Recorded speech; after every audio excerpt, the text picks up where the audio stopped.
हा हो हरकत नाही त्याबद्दल. सर आपण बघतोय की सध्या महाराष्ट्रात अत्यंत ज्वलंत विषय आहे कृषी मंत्र्याच्या पत्ते खेळण्याचा. अशी चर्चा होती की कृषी मंत्र्यांचं खातं बदललं जाईल आज अशी चर्चा होती. मात्र जी माहिती मिळते खातंही बदललं जाणार नाही, राजीनामा तर घेतला जाणार नाही, मात्र खातंही बदललं जाणार नाही, तेच खातं त्यांच्याकडे असेल. असं आहे की जसा कृषी मंत्र्यांचा विषय तुम्ही ज्वलंत आहे असं म्हणता तो आहेच. कृषी मंत्र्यांची दिवसागणिक एक नवनवीन जी काही स्टेटमेंट्स येत आहेत किंवा त्यांनी थोडंसं आपल्या तोंडाला लगाम घातला पाहिजे.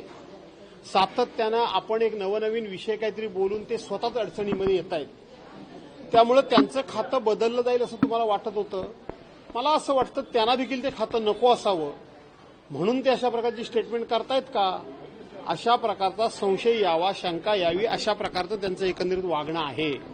आणि म्हणून त्यांचं खातं तर बदललं नाही, त्यांना मंत्रिमंडळातून पण काढलं नाही, याचा अर्थ त्यांना ते खातं नको आहे आणि सरकारला त्यांच्यासारख्या मंत्र्याकडे हे जाणीवपूर्वक खातं ठेवून शेतकऱ्यांना कुठल्याही बाबतीत न्याय द्यायचा नाहीये. आणि म्हणून माणिकराव कोकाटेंची ढाल सरकार करतंय असा मला संशय येतो. तर धनंजय मुंडेंच्या वेळेला अजित पवार यांनी म्हटलं होतं की नैतिकतेच्या आधारावरती निर्णय घेतला पाहिजे. अजित पवार यांच्यावरती आरोप झाले होते तेव्हा त्यांनी स्वतःहून राजीनामा दिला होता. आता त्यांच्याच पक्षातील नेते आहेत ते सुद्धा राजीनामा देत नाहीत आणि अजित पवार सुद्धा हे राजीनामा घेत नाही असं एकंदरीत चित्र आहे.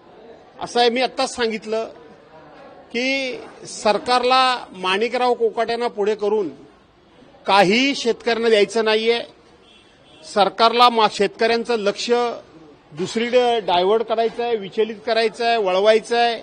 आणि म्हणून शेतकऱ्यांनी आपल्या मागण्या सोडून कृषी मंत्री काय चुकीचं वागतायत, कृषी मंत्री काय चुकीचं बोलतायत याच्यातच गुंतून पडावं आणि वेळ निघून जावी किंवा मारून घेता यावी अशा प्रकारचे हा सरकारचा चाणक्य डाव आहे असं मला वाटतं. सांगली जिल्ह्यात असाच एक प्रकार आहे. जलजीवन मिशनचं काम करणाऱ्या एका तरुण कंत्राटदाराची स्वतःची शेतातच गळफास लावून आत्महत्या केलेली आहे. राज्य सरकारने वेळेत बिल मिळत नसल्यामुळे त्यांनी हे टोकाचं पाऊल उचललं. अरे बाबा, जलजीवन मिशन योजनेच्या अंतर्गत मी सातत्यानं सभागृहामध्ये हा आवाज उठवलाय. मी आजचे जलजीवन मिशन मंत्री गुलाबराव पाटील यांच्याकडे स्वतःहून बैठक लावली आणि माझ्या जिल्ह्याचं भ्रष्टाचाराचं उदाहरण देऊन त्यांना चौकशा करायला लावल्या. चौकशी करण्याचं त्यांनी जाहीर केलं, पण साधं चौकशी पथक पाठवण्याचं सौजन्य त्यांनी देखील दाखवलं नाही. वारे माप टेंडर काढली. मार्च 2024 पर्यंतच केंद्र सरकारची जलजीवन मिशन योजना होणार होती, तरी सुद्धा 9,500 कोटी रुपयाची देणी कॉन्ट्रॅक्टर लोकांची या सरकारनं आणि या मंत्र्यांनी शिल्लक ठेवली. मात्र प्रत्येक टेंडर हे 10%, 15% अबाव रेटनी घेतलं आणि त्या प्रमाणामध्ये टक्केवारी वसूल झाली.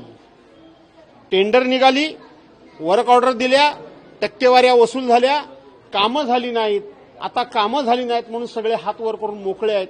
आणि म्हणून हा प्रचंड भ्रष्टाचार आहे याच्यामध्ये.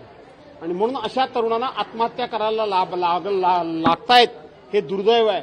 8,5-9 हजार कोटी रुपये सार्वजनिक बांधकाम खात्याच्या कॉन्ट्रॅक्टरचं देणं आहे. त्याच्यापैकी माझ्या एकट्या रत्नागिरी जिल्ह्यातलं 830 कोटी रुपये देणं आहे लोकांचं.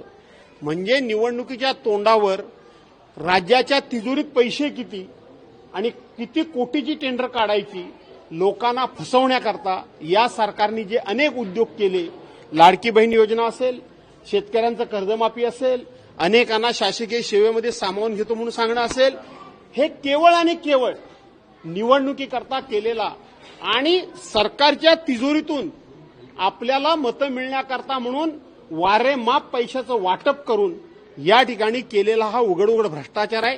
त्याची ही सगळी आता पापं आणि त्याचं हे फळ लोकांना भोगावं लागतं. सर, भाषणामध्ये बोललात की मला नाचायला आवडतं, मी डान्स बारमध्ये नाचत नाही. खरंय, मी आता तुम्ही मला बघितलं की माझ्या कोकणामध्ये नमन ही लोककला फार जुनी आहे. हजारो वर्षाची नमन लोककला आहे. आणि ही लोककला विशेष करून माझ्या मतदारसंघातला जो कुणबी समाज आहे, या कुणबी समाजाने ती जतन केलेली आहे.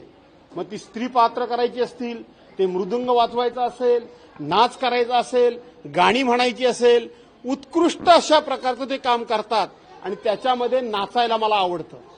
मला मृदुंग वाजवायला आवडतो, मला पखवाज वाजवायला आवडतो.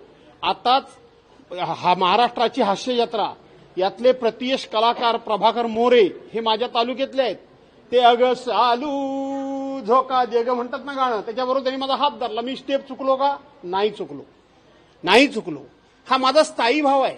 याच्यामध्ये नाटकीपणा किंवा हे तेवढ्या पुरेसं काहीतरी करायचं अशातला भाग नाही. पण त्याच्यावर ग्वाहागरमधल्या आमच्या काही नेत्यांनी आणि आता सावलीवार जो गाजतोय त्या खेडच्या नेत्यांनी माझा उल्लेख नाच्या म्हणून सातत्याने केला, गोमू म्हणून केला. त्याच्यामध्ये संकासुराचं पात्र असतं ते संकासूर पात्र केलं. मला कमीपणा नाही वाटला. त्या नाचाला राज्य मान्यता मिळावी, त्यांना शासकीय मानधन मिळावं याच्याकरता मी लढलो. पण ज्यांनी माझ्यावर चेष्टा केली त्यातल्या एकाला मी सांगितलं की मी काय लेडीज बारमध्ये जात नाही आणि लेडीज बारमध्ये गेल्यानंतर माझी पावलं लटपटत नाही कोणाच्या तरी कमरेचा आधार घेण्याकरता. तर तो नेता आता गप्प बसला. हा दुसरा नेता बोलत होता. आता जगाला कळून चुकलं की राज्याचा गृहराज्यमंत्री, माजी गृहराज्यमंत्री, अरे महिला पिकअप पॉइंट, महिला नाचवता, त्याच्यातून पैसे कमवता. अरे काय तुम्हाला काय आता लाजा लज्जा ही शब्द कमी आहेत खरं सांगायला गेलं तर. पण हे काय खाऊ आहेत, काय खातात हे, कुठल्या तोंडानं आणि कुठलं नाक वर करून दुसऱ्यावर टीका करत होते. माझा नियतीवर विश्वास आहे, नियती कोणाला सोडत नाही.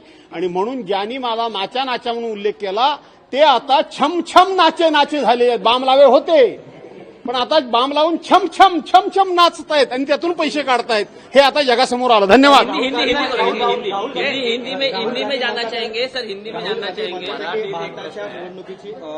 भारताच्या निवडणुकीची चोरी झाली आहे असं आहे. राहुल गांधी जे म्हणतात भारताच्या निवडणुकीची चोरी झाली, खरीच झाली आहे. काय झालं काय? राज्यसभेचे उपराष्ट्रपती जगदीप धनखड त्यांनी अचानक काल रात्री राजीनामा का दिला? कशामुळे दिला? कुठं आहेत देशाचे पंतप्रधान? कुठं आहेत?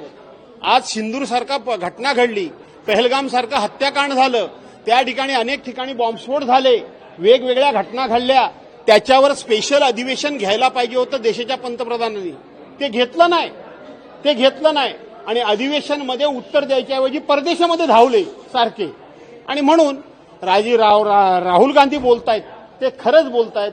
ते राहुल गांधींची टिंगलटवाळी करण्याच्या ऐवजी देशानं आता त्यांच्या पाठीमागे उभं राहिलं पाहिजे. हिंदी में जानना चाहेंगे. एक महत्वाचा प्रश्न आहे. दोन्ही ठाकरे बंधू एकत्र येत असताना फडणवीस जी की तारीफ की है उसके बारे में कुछ बताइए. राज ठाकरेंच्या घरी खिचडी खायला जाणार असं म्हणतात. शरद पवार जी और उद्धव जी ने जाधव साहेब, महत्वाचा प्रश्न आहे महाराष्ट्रासाठी. देवेंद्र फडणवीस जी को उनके जन्मदिन के निमित्त उनकी जो तारीफ की है उसके बारे में आपका क्या कहना है? ऐसा कि महाराष्ट्र की संस्कृति है, दुश्मन भी हो तो भी अच्छे दिन पे उसको बधाई देना, बुरे दिन पे उसके दुख में शरीक होना, यह महाराष्ट्र की परंपरा है.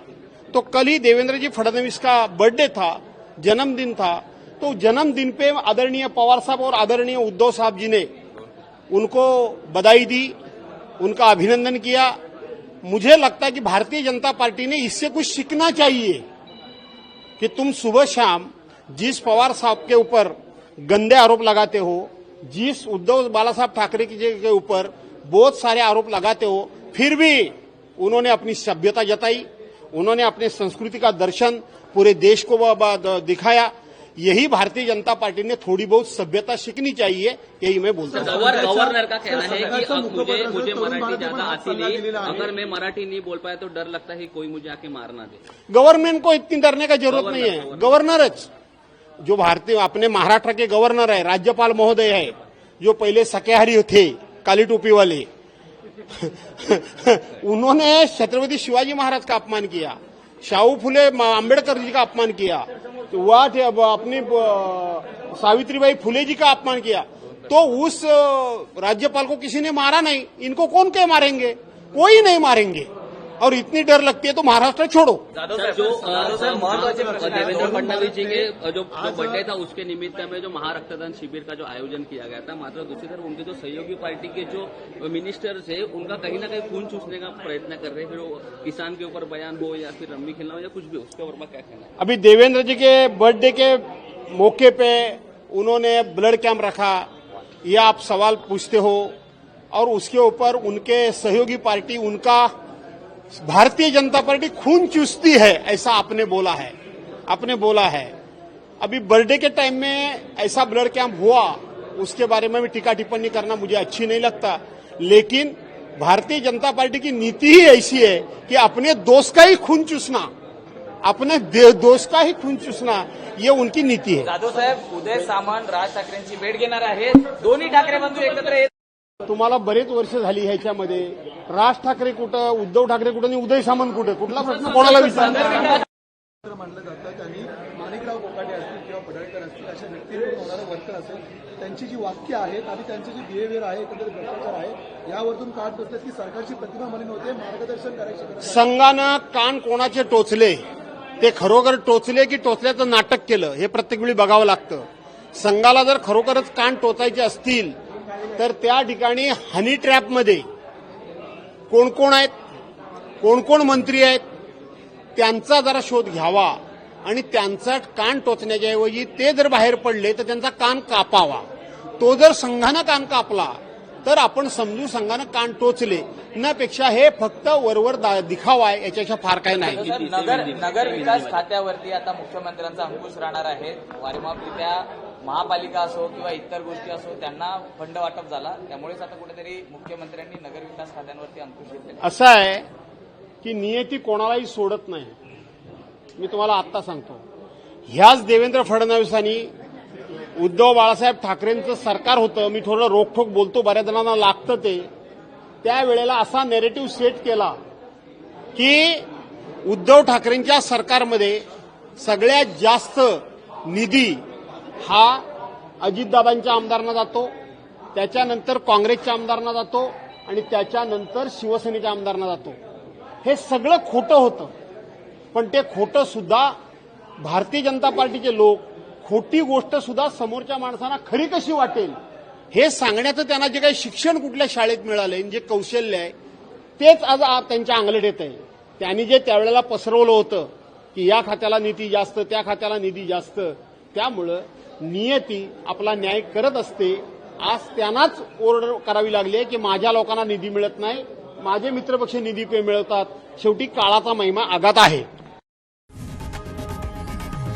लोकशाही मराठी ऐका, पहा, जागरूक रहा.